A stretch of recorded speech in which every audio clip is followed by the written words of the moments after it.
apôtre. Du coup, on a parlé de la croix, hein, de cette œuvre qui nous a sauvés, qui nous a donné accès, où on a récupéré. Mais à la croix, il y a eu des paroles que Jésus a prononcées. Exactement. Et il y en a 7, si je ne m'abuse. Tout à fait. Il y a 7 paroles que Christ a prononcées sur la croix. Et par la grâce de Dieu, je crois qu'on va essayer d'en parler et essayer de cortiquer au moins pour que les enfants de Dieu comprennent. Parce que chaque parole là a été placée à la place qu'il faut. J'aime bien dire ça. Vous savez pourquoi? Parce que le diable, comme je l'ai dit au départ, détenait une ordonnance. Et l'ordonnance que le diable avait, l'ordonnance était kilométrique. Il y avait beaucoup de choses qui étaient écrites dessus. Tu ne peux pas avancer. Tu ne peux pas réussir. Tu ne peux pas enfanter. Toutes ces choses-là étaient écrites. Alors, et chaque parole, c'est pour ça que moi je dis, malheur au diable parce qu'il a accepté, il a voulu ramener Jésus à la croix. Vous savez, Dieu, il faisait ceci. S'il veut démontrer sa puissance, il utilisait même des rois étrangers, juste pour accabler Israël, pour que lui puisse démontrer sa puissance. Il utilisait le diable pour qu'il puisse faire ceci aux rois, aux nations, pour faire cela et pour que lui puisse démontrer sa puissance. Je vais parler de l'origine de la croix. Quelques lignes. Avant en Israël, ça n'existe pas. Le problème de la croix, la punition de la croix est venue à travers les Romains. Parce qu'à cette époque-là, les Romains plutôt étaient une très grande nation. Ils étaient puissants. Alors, ils ont instauré un système. Donc, le diable connaissant ses projets à lui, ils ont instauré ce système-là. Tout ça pourquoi? Parce que le diable, il a voulu que les rois de ce monde mettent ce système en place pour que dans les jours à venir, le Messie qui est né, je le ferai humilier sur cette croix-là. C'est pour cela. Laisse que Dieu te justifie. Parce que là où les gens veulent t'humilier, c'est de cet endroit-là que le Dieu va commencer à t'élever. Tu veux l'élévation, accepte l'humiliation. Nous voulons l'élévation, mais nous ne voulons pas accepter l'humiliation. Et il y a certaines choses qui marchent de pair dans la vie. Alors, ils ont créé la croix. Pourquoi la croix? La croix, on l'utilisait à des personnes qui faisaient des troubles. C'est les gens qui bougeaient le monde, les troubles et tout, les malfaiteurs. Ils ont tellement fait des troubles, leur punition, c'est la croix. Mais le président ou le roi de cette époque-là, tous ces chefs-là, et ils ont cru qu'ils ont fait ça par rapport aux malfaiteurs. Tout cela. Mais le diable les avait inspirés. Pourquoi? Si tu vas dans Matthieu chapitre 2, la Bible nous parle de la naissance de Jésus. Quand Jésus est né, ce n'est pas seulement la mort qui a aussi bougé, parce que la mort, c'est, comme on dit, c'est le seuil. Mais la naissance de Jésus a fait quelque chose sur la terre. La Bible nous dit que quand Jésus était né, il y eut trouble. Et non, Hérode était troublé à cause de la naissance de Jésus. Trouvez-moi cet enfant-là, tuez-le. De même manière, le monde physique était en trouble. Le monde spirituel, le diable ne savait pas ces choses-là. Quand le Messie est né, le monde spirituel était en trouble. Alors, tout en sachant que toute personne qui crée le trouble doit passer où? À la croix. Et pourtant, il savait, mais Dieu a fait bouger le monde à travers sa naissance pour que ça crée le trouble afin que Christ puisse passer à la croix. Le diable a endurci le cœur de tout ce roi-là pour que Christ passe à la croix. Tu dois savoir, peuple de Dieu, que le monde de ténèbres te fera toujours passer à la croix parce que ta présence ici sur la terre bouge non seulement la terre, bouge aussi le monde spirituel. C'est pour ça que le diable veut te faire passer à la croix. Passe à la croix pour que tu sois sauvé. Parce que Christ a dit que c'est lui qui veut me sauver qui porte sa croix. C'est-à-dire qu'il faut que tu passes à la croix pour que tu vives l'élévation. Yes. Il faut que tu passes à la croix pour que tu vives le succès. Yes. Il faut que tu passes à la croix pour que tu touches tout ce qui n'était à toi, que tu avais perdu, mais que tu l'as repris après. Accepte la croix, bien-aimé. Accepte la croix, mon frère. Parce que la croix, c'est la clé qui t'ouvre la porte de l'Est. Et Christ est sur la croix. Il a dit. Je retombe sur les questions, à la question que tu m'as posée sur les 7 paroles. Sur les 7 paroles de la croix. La première parole, Christ dira, Père, pardonne-leur. Car ils ne savent pas ce qu'ils font. Parce que l'ordonnance parmi les ordonnances que le diable détenait, tous ont péché, sont privés de la gloire. Quelque part, on dit sur le salaire du péché, c'est quoi? La mort. La mort.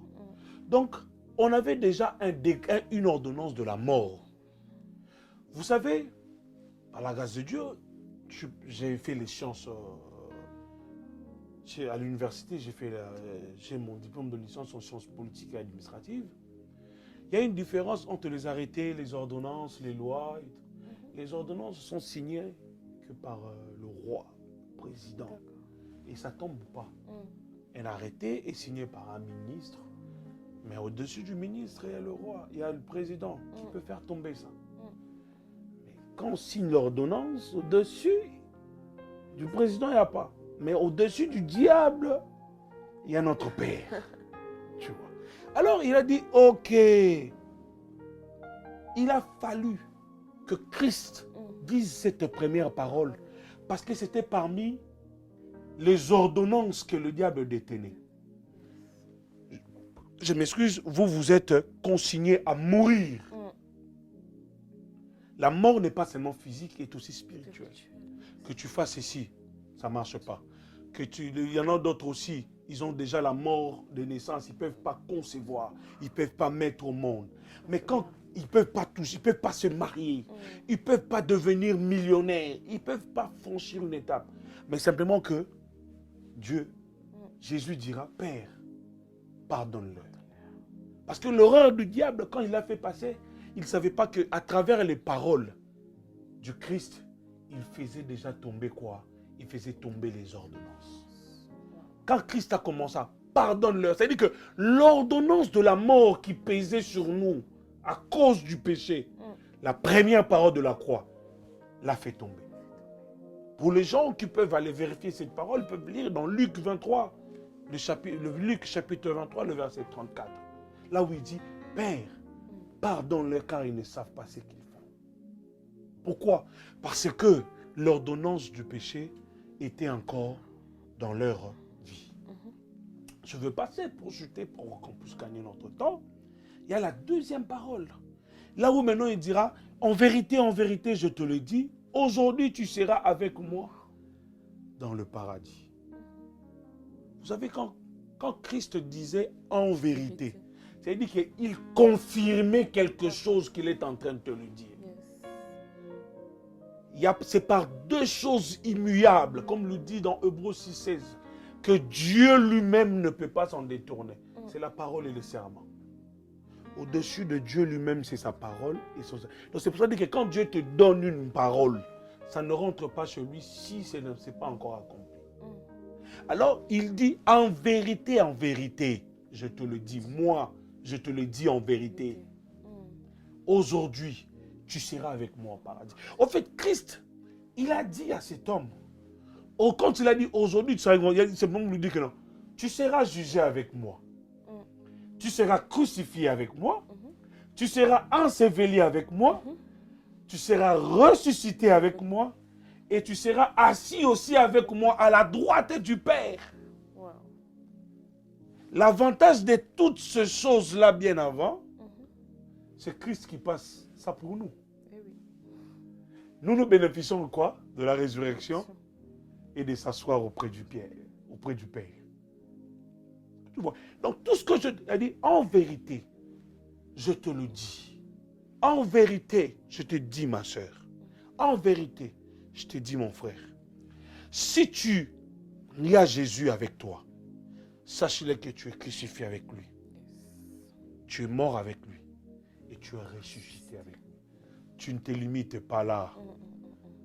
Tu vas t'asseoir.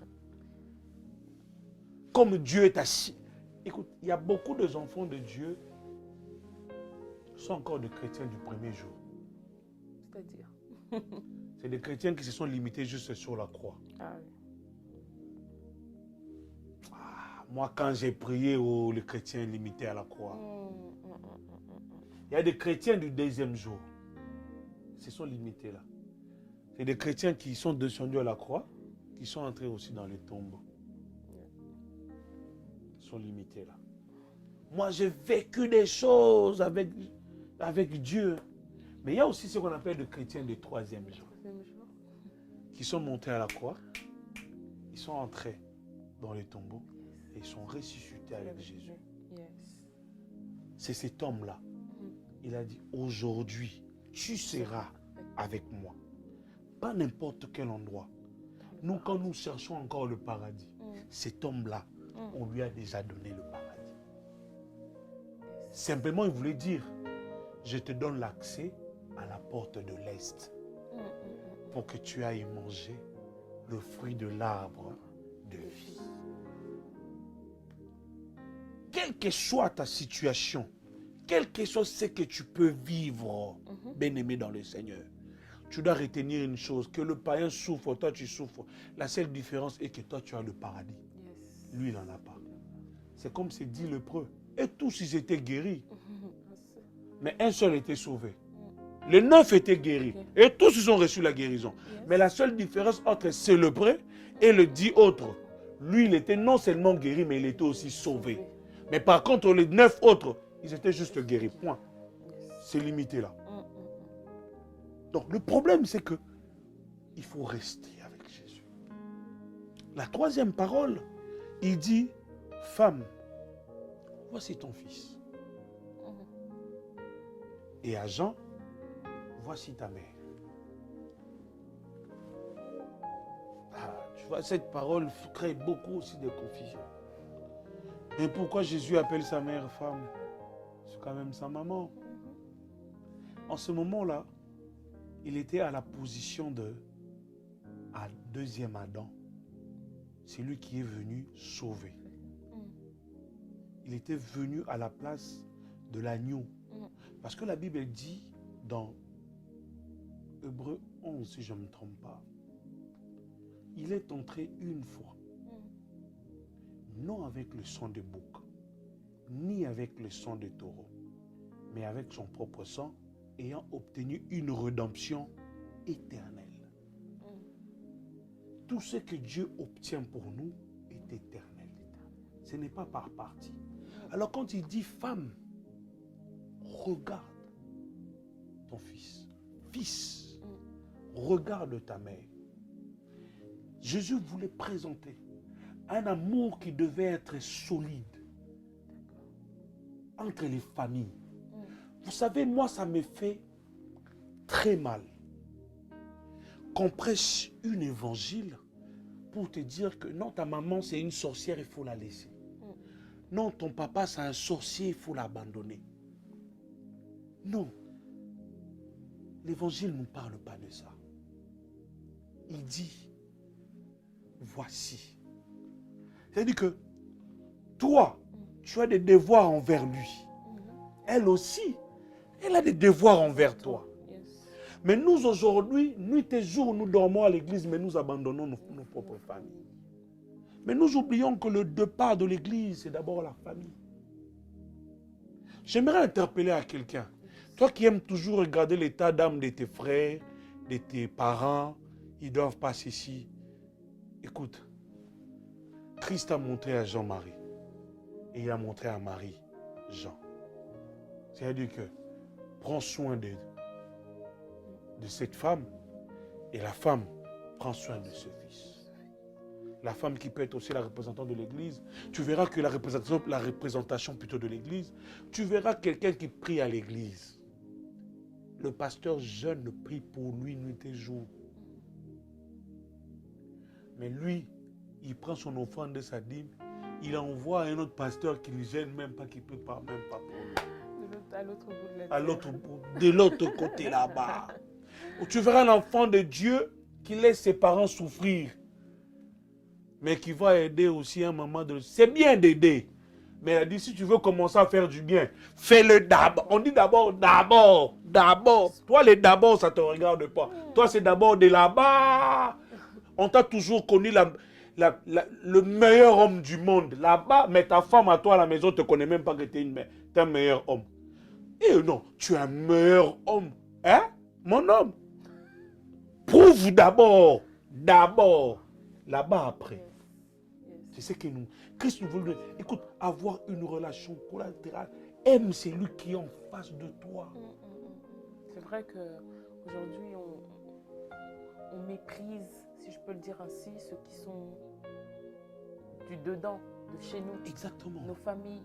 Peut-être parce qu'ils ne connaissent pas le Seigneur. Tout à fait. Et que nous préférons aimer ceux qui connaissent le Seigneur.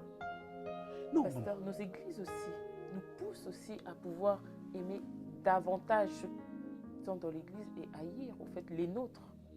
Notre sang, si je peux le dire. Si je te comprends ce que tu es en train de dire, tu as totalement raison. Sur ça, je peux te répondre une réponse que j'aime toujours dire aux enfants de Dieu. Même à l'église, quand je le prêche, si les gens peuvent aller vérifier, même sur Internet, les prédications, ils restent.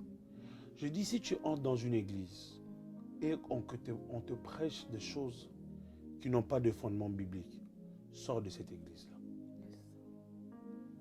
Sors. Juste un exemple simple, j'ouvre une parenthèse. Il y a de cela 2 semaines, j'ai prêché à un mariage, je bénis un mariage d'un de nos frères. En fait, Jésus dit, tu verras à la maison quelqu'un sur Internet. Aujourd'hui, il y a plusieurs applications. Il est toujours là. J'ai dit au frère et à la sœur. Oh ben non. Mais c'est lui qui est à côté de toi. Tu ne sais même pas lui donner ces sourires-là. Mais tu passes ton temps donné au sourire à des personnes que tu ne vois pas. À des personnes qui sont très loin. Oui, d'abord. Moi, je vous parle de ce que Jésus a dit. Voici. J'ai un exemple que j'aime bien donner. Si tu as une femme et que tout homme qui se respecte, quand il se présente avec sa femme quelque part, il le présente à un ami par exemple. Je te présente, c'est mon ami opportun. Cela veut dire que s'il y a un problème, va chercher opportun. Est-ce que tu comprends? Quand Christ disait qu'il soit nuit, de jour, tous tes problèmes, regarde Jean. Jean, regarde Marie. C'est-à-dire que l'Église doit arriver au point de se donner de l'amour les uns envers les autres. Aime ta famille, physique tout comme spirituelle. Ne te détache pas de ta famille. Même quand Jésus partait, il a laissé, c'est ça le lien de l'amour de la famille. Mais nous aujourd'hui, même là où tu habites, tes parents ne le connaissent pas. Tes petits frères doivent faire la magie pour voir leurs grands frères. Change ça. À la croix, la haine qui nous divisait, parce que le diable détenait l'ordonnance de la haine, détenait l'ordonnance de la séparation, détenait l'ordonnance de division, détenait l'ordonnance des embrouilles dans la famille. Mais ces jours-là, cette parole était pour réunifier la famille, pour mettre la famille en unité. Femme, voici ton fils. Fils, voici ta mère. Pour faire quoi? Pour unifier encore l'Église. Afin que l'ordonnance de la division, de la séparation, de troubles des familles puisse tomber. Parce que les 7 paroles de Jésus faisaient tomber chaque ordonnance qui pesait sur nous. Parce que c'est par rapport au verset que nous avons lu. Il a effacé l'acte dont les ordonnances qui nous condamnaient. Et c'est chaque parole faisait tomber ordonnance après ordonnance après ordonnance. Je veux partir encore pour que nous puissions chuter. La 4e parole. Eloi, Eloi, lama sabachthani. Père, Père, pourquoi m'as-tu abandonné? Vous savez, le rejet. Aujourd'hui, beaucoup de gens souffrent à cause du rejet. Il y a une maladie qu'on ne tient pas compte de ça aujourd'hui, hein, mais ça bouffe beaucoup des enfants de Dieu. Nous, on voit seulement Corona et tout et tout. Non. La dépression. Beaucoup de gens souffrent aujourd'hui de la dépression. À cause de quoi? Du rejet. On dirait que nous, les personnes noires, nous sommes plus résistants. Quand on parle de dépression, on est en train de voir nos frères à la peau claire, vous voyez? Mais je vais expliquer une chose. Vous savez, il y a d'autres trucs qu'on disait, c'est seulement pour les blancs, c'est pas pour les noirs. Vous savez, quand le corona même a commencé, moi je faisais rire mes collègues au travail. Oh, ça c'est la maladie des blancs. Nous, on a aussi notre Ebola là-bas. Est-ce que vous en avez? Il y a beaucoup de noirs qui sont morts à cause du corona. Vous savez, à l'hôpital de Corbeil, comme on l'appelle communément sud-francilien, il y avait un départ dans le département de psychiatrie. Ils ont créé un tout petit encore angle du département qu'on appelait ça ethnopsychiatrie. Quand on parle de ethno, on voit le mot ethnie à l'intérieur. Et la plupart aussi de gens qui se retrouvaient dans ces ethnopsychiatries, c'était les Noirs. Parce que même les médecins, les docteurs, ils sous-entendent en disant que ces choses, ça peut être lié spirituellement. Ici à l'hôpital des Corbeilles, je parle de choses vraies. Donc pour vous dire que le diable pénètre simplement là où on lui donne quoi? L'accès. Exactement. À cause du rejet, beaucoup des enfants de Dieu tombent dans des ridicules, dans des choses obscènes, dans tout ce que nous on est en train de voir. Pourquoi? Parce qu'on l'a rejeté. Mais ici, Christ a retiré le rejet qui était en toi et en moi. Il a cloué sur la croix. Il a retiré le rejet qui était dans le corps de ma mère, de ma soeur, de mon frère. Il a cloué sur la croix. Il faudrait qu'à chaque fois que tu te sentes seul, peuple de Dieu, il faudrait que tu te dises, non, j'ai quelqu'un qui avait pris le rejet. Parce que Dieu ne pouvait même plus regarder Jésus sur la croix. Il a rejeté. Pourquoi? Pour que Dieu tourne son regard afin de regarder opportune et de regarder Zico. Parce que le regard de Dieu tout au long était braqué que sur Jésus. Mais quand Jésus a tout pris, Dieu a changé son regard. C'est en ces moments-là qu'il a commencé maintenant à regarder l'homme. Pourquoi? Parce que Jésus a tout ôté. L'ordonnance que le diable détenait pour dire que tu ne le regarderais plus. Là où il dit que non, mes yeux ne pas courtes, ma main n'est pas courte pour agir ni mes oreilles. Non, regarde. Ce sont leurs fautes. Ils ont tellement de fautes que tu ne peux jamais le regarder, tu ne peux jamais étendre ta main sur eux. Mais ces jours-là, Christ, quand il a dit, Eli, lama sabachthani. Donc, Père, pourquoi tu m'as abandonné? Parce que toutes ces choses, quand Christ l'a porté, maintenant nous avons eu un regard favorable auprès de Dieu. Je vais passer. 5e parole. Il dit, j'ai soif. Ah oui, c'est normal, on peut courir après toute la nuit, les fouets. C'est normal qu'il puisse avoir soif. Mais la soif de Jésus était liée par rapport à ce qu'on va lui donner. Parce que l'évangile, plutôt la parole, devait s'accomplir. Ça a été prophétisé chez le prophète Ésaïe. Il fallait que la parole s'accomplisse. Il a eu soif, pas parce qu'il devait avoir soif, il a eu soif pour qu'il puisse recevoir ce qu'on devait lui donner quand il dira « j'ai soif ». Qu'est-ce qu'on lui a donné? Le vinaigre. Et dans le vinaigre, il y a quoi? Il y a le goût amer, il y a l'amertume. Écoute, J'aimerais te ramener une parole. Sur la croix, toutes les paroles d'amertume, Christ l'a avalé pour toi. Il a eu soif d'avaler toutes les choses qui rongent les cœurs. Toi, ma soeur, tu pleures, 40 ans, je n'ai pas encore un fiancé. T'inquiète, même à 45 ans, tu auras un fiancé. Amen. Même pendant la ménopause, tu tomberas enceinte. Amen. Il est Dieu. Yes. Il a eu soif. Ah, ok, tu as eu soif, on va te faire avaler. Oh, faites-moi avaler l'amertume du cœur de Arsène.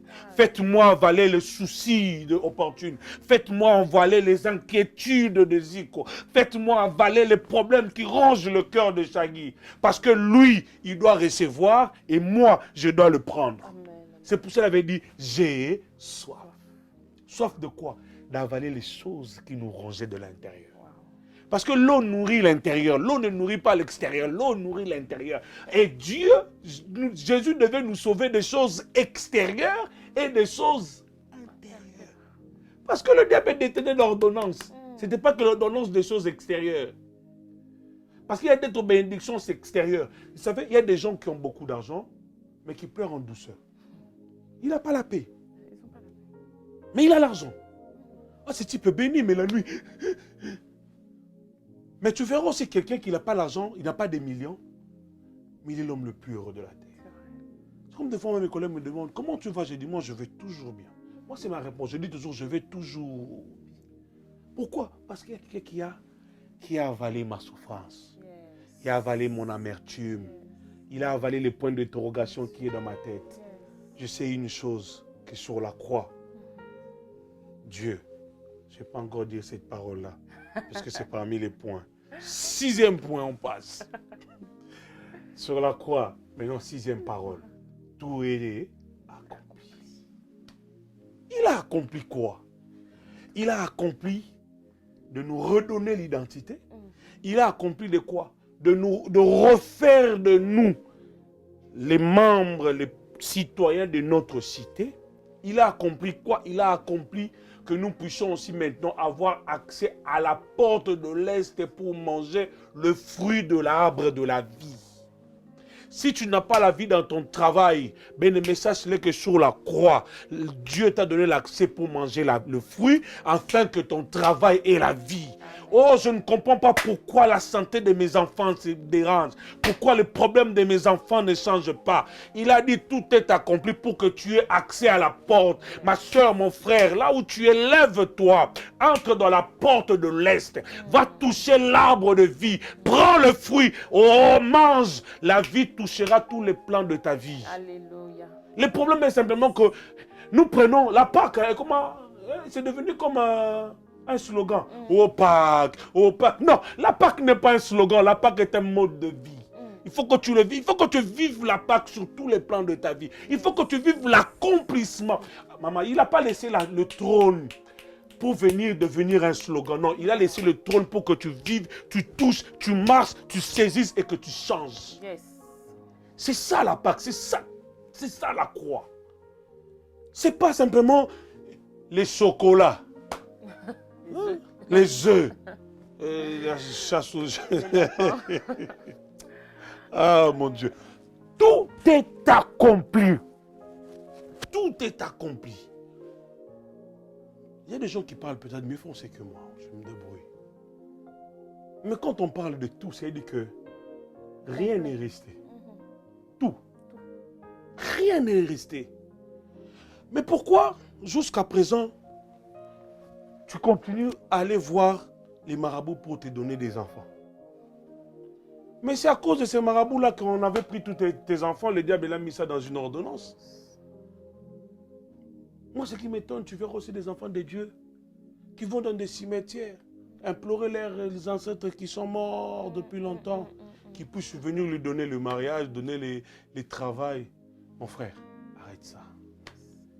Laisse que cette parole touche ton cœur et que tu te tournes. Tu regardes l'homme du ressuscité du 3e jour. Je passe. 7e parole. Avant que je chute.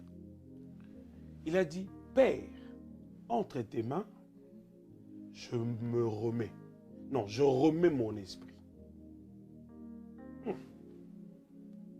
Tu sais pourquoi? C'est le diable qui a ramené Jésus sur la croix. Mais il ne pouvait jamais prendre son esprit. L'esprit devait retourner auprès du Père. Le diable a tout fait. Mais la chose qu'il attendait, il n'a pas pris ça. Écoute, tu peux passer des moments difficiles de ta vie. Tu peux traverser, comme on dit, la vallée des cas. Tu peux traverser des moments compliqués. Mais ne laisse jamais ta vie entre les mains de toutes ces circonstances que tu es en train de traverser. Moi, je vois, c'est comme si ma vie est finie. Non. Père, entre tes mains, je remets mon esprit. Quand l'esprit est entre les mains du Père, il sait ce qu'il peut faire. Il est capable de tout changer en un clic. Je vous parle de miracles que j'ai vécus dans ma vie. Peut-être le Seigneur permettra dans les jours à venir avec des choses qu'on pourrait développer, on en parlera. Mais je vous parlerai d'une chose. On m'a diagnostiqué, j'avais un problème de hernie discale. Que tu dois passer l'opération, tu as 50% de marcher et 50% de ne pas marcher. Là, au niveau de lombaire, ça, le disque fissuré en deux. Après 2 jours, 3 jours, le problème a commencé à... C'est compliqué, maman. Je dis bien compliqué. En attendant, je parle de ça. Tu peux me trouver 1 Corinthiens 1,18. En attendant, je parle de ce témoignage. Et c'est par ce verset que je vais chuter. Je te dis, c'est devenu compliqué pour moi. Le problème s'est empiré du jour au jour. C'était 50% de marcher et 50% de ne pas marcher. Maintenant, c'est devenu 75% de ne pas marcher. J'ai que 25% de marcher. À cette époque, on était encore de fiancés avec ma femme. Elle avait été enceinte de notre... non, en fait, c'était au début de notre mariage, juste première année. Elle était enceinte de notre fille, notre première fille. Papa, maman plutôt. Non, ça c'est un autre témoignage. C'était même pas au début de notre... C'était au début de notre fiançailles. Quelqu'un te drague, tu acceptes. À l'époque, je faisais l'échafaudage. J'ai eu un claquement de lombaire à cause d'un métal que j'avais porté. Ça commençait à me compliquer. Maman, tu aimes un garçon, tu trouves, permettez-moi beau que je suis, mais quand tu diagnostiques que la personne que tu veux épouser dans les jours à venir ne pourrait plus marcher. Est-ce que tu vas rester avec nous, tu vas continuer? Bien-aimé, permettez-moi de le dire publiquement, que Dieu te bénisse, ma femme Shaggy. Elle était restée. Mon état commençait à se dégrader. Elle est restée. On a prié un jour, j'ai prié. J'ai dit, je prends la croix. Je le place comme des points de suture afin de refermer l'hernie, plutôt le disque qui s'est fissuré. J'avais un rendez-vous dans 5 mois pour déterminer la date d'opération. Quand nous rentrons à notre rendez-vous, on me fait passer l'IRM. On me dit, bon, on ne peut pas encore programmer la date aujourd'hui. Il faut revenir dans 3 mois. Et mon état de santé commençait à s'améliorer. Et pour aller bref, moi, ton frère qui est assis là, je n'ai jamais été opéré. Je marche avec mes 2 jambes. Pourquoi? Parce que la croix s'est placée au niveau de hernie discale. Là où, que je n'oublie pas prochainement, je vais ramener les fichiers. Je les garde comme témoignage. Dans le fichier, là où il y avait le disque qui est fissuré, et un autre fichier, le disque est entier. Il n'y a même pas une trace de fissure. La personne qu'on voyait dans une chaise roulante. Mais l'œuvre de la croix a fait que cette personne marche au nom de Jésus. Quand on vous dit qu'il est celui qui fait des opérations sans cicatrice, suis-je un témoin vivant? Je ne parle pas d'un Dieu mort. Mais je parle d'un Dieu qui est monté à la croix, qui a ramené ma maladie, qui a ramené ma souffrance, qui a ramené mes blocages, qui a ramené tout de moi, afin de me ramener de gloire en gloire. Amen. Il les a livrés publiquement en spectacle pour que moi je marche à l'aise. Si tu peux lire pour qu'on puisse chuter, je ne sais pas si tu as quelque chose à me dire, à poser, mais lis-moi ce verset-là. La parole de Dieu dit, car la prédication de la croix est une folie pour ceux qui périssent. Mais pour nous qui sommes sauvés, elle est une puissance de Dieu. La prédication de la croix est une folie pour ceux qui périssent. Continue. Mais pour nous qui sommes sauvés, elle est une puissance de Dieu. Elle est une puissance de Dieu. 219. Aussi est-il écrit, je détruirai la sagesse des sages. Je détruirai la sagesse des sages. Et j'anéantirai l'intelligence des intelligents. J'anéantirai l'intelligence des intelligents. Où est le sage? Où est le sage? Où est le scribe? Où est le disputeur de ce siècle? Dieu n'a-t-il pas convaincu de folie la sagesse du monde? Car puisque le monde avec sa sagesse n'a point connu Dieu, dans la sagesse de Dieu, il a plu à Dieu de sauver les croyants par la folie de la prédication. Par la folie de la prédication. Dans ma version, on a écrit par la folie de la prédication de la croix. Alléluia. Alléluia. Écoute, je ne parle pas d'un Dieu qui est entré dans les tombeaux, mais je parle d'un Dieu qui est monté sur la croix. Pourquoi il était monté sur la croix?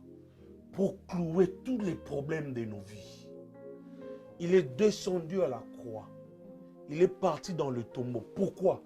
Parce qu'il devait aller même chercher les problèmes qui sont partis dans les tombeaux avec d'autres enfants de Dieu qui sont dans les tombeaux.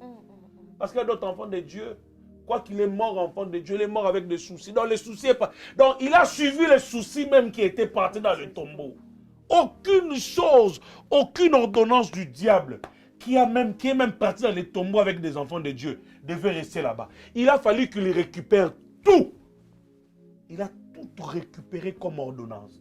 Il les a cloués sur la croix. Et quand il est sorti, il a dit, où est l'intelligence des intelligents? Où est la sagesse des hommes sages? Parce que l'évangile de la croix est une folie. La folie pour des gens qui font des calculs selon les mondes.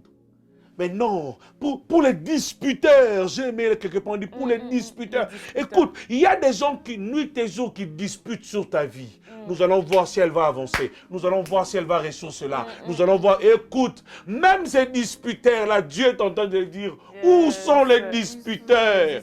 Ils ont dit que c'est fini pour opportune. Mais ils sont en train de voir opportune. Il est toujours en train de monter. Amen. De gloire en gloire. Yes. De gloire en gloire, Yes. tu m'amènes. Oh, tu monteras de gloire en gloire que par la croix. Accepte la croix. L'œuvre de la croix, ma soeur, mon frère, n'était pas inutile. Mais c'était pour que tu sois sauvé. Amen, amen. Vous l'aurez entendu hein, à travers cet échange puissant. La présence de Dieu était là. Donc, l'apôtre a tout dit. Quelle est cette chose qui t'est impossible? Quelle est cette situation? Tu ne crois plus en Dieu. Quelle est cette situation qui t'ébranle? Quelle est cette situation que tu vis depuis 25 ans, depuis 12 ans, depuis 18 ans? À la croix, Christ a tout pris. Aujourd'hui, c'est difficile, mais demain est pour toi. Alors, espère encore en Dieu. Crois encore. Crois encore parce qu'il a été ressuscité. Ressuscité pour toi. Là où l'ennemi, là où le diable, là où les disputeurs, là où on est en train de réclamer ta vie, sache que il a tout pris à la croix. Il t'a donné la victoire. Alors, mon frère, ma soeur, là où tu es plus que vainqueur. Crois en Christ, crois en Dieu. Ton avenir, ta vie est assurée auprès de Dieu. Alors, je vous remercie, vous qui avez suivi ce numéro qui était puissant. Alors, je vous invite à partager, à liker sur Facebook, sur YouTube, sur Instagram et partager afin que le message de la croix puisse sauver une autre personne. Une personne qui ne croyait plus puisse être sauvée à travers ce message. Merci, pasteur, apôtre, Arsène. Merci à vous qui nous avez suivis. Merci à toute l'équipe technique. Merci à vous, les hommes de Dieu, qui priez pour nous, qui soutenez cette œuvre. Que vraiment l'Éternel puisse bénir tout un chacun de nous. Je salue mon époux, j'ai donc Aposa. Nous nous retrouvons dans un prochain numéro pour votre émission, Les Cris des Réparations.